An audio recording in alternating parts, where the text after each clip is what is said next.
विज्ञानातील गमती जमती.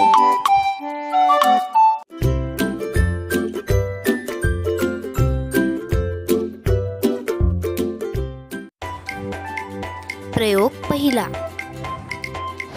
तरंगता माणूस. या प्रयोगात वापरावे लागणारे ड्राय इरेज मार्कर कमीत कमी चिकटवलेल्या शाईचा वापर करतात. नोट्स आणि रेखाचित्रे बनवतात, ज्यानंतर सहज पुसल्या जाऊ शकतात.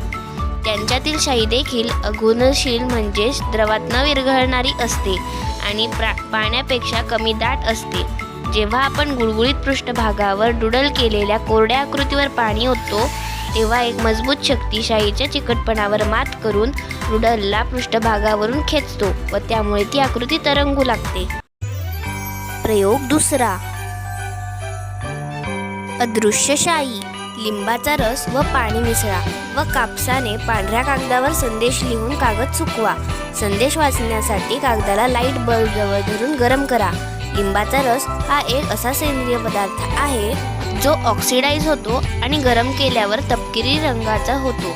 याचा वापर या प्रयोगात केलेला आहे. प्रयोग तिसरा. एक रेडीमेड स्टेपल चहाची पिशवी घ्या आणि कात्रीने वरचा भाग काढून टाका. चहाची पाने रिकामी करा. चहाची पिशवी उघडून आपल्या बोटाने ती पोकळ करा. पिशवी सरळ ठेवून दोन्ही बाजूला लायटर किंवा काडेपेटीच्या सहाय्याने ज्योत पेटवा. मागे राहून गंमत पहा.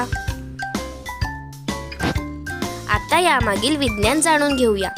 येथे 3 तत्वे कार्यरत आहेत. प्रथम, ज्वाला पिशवीच्या आत असलेली हवा गरम करते.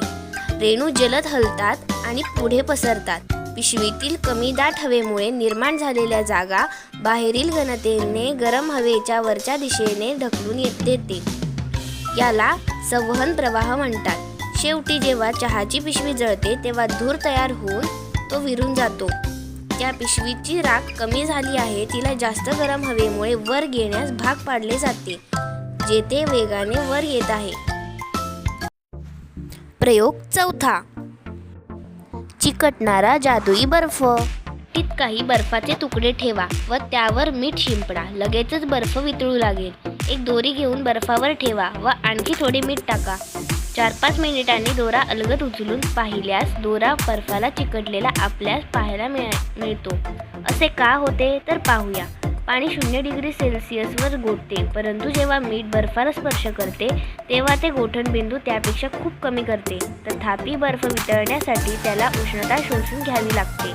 ही जी उष्णता शोषून घेते ती त्याच्या सभोवतालच्या वस्तूतून येते.